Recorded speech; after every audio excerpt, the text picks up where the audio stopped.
वसुदेवसुतं देवं कंसचाणूरमर्दनं देवकी परमानन्दं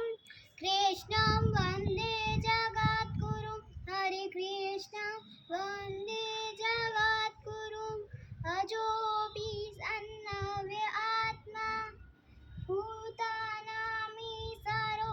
सन् प्रकृतिं स्वावधिष्ठाय सम्भवाम्यात्ममायया यदा यदा हि धर्मस्य ग्लानिर्भवति भारतः अभ्युत्थानमधर्मस्य तदात्मानं सृजाम्यहम्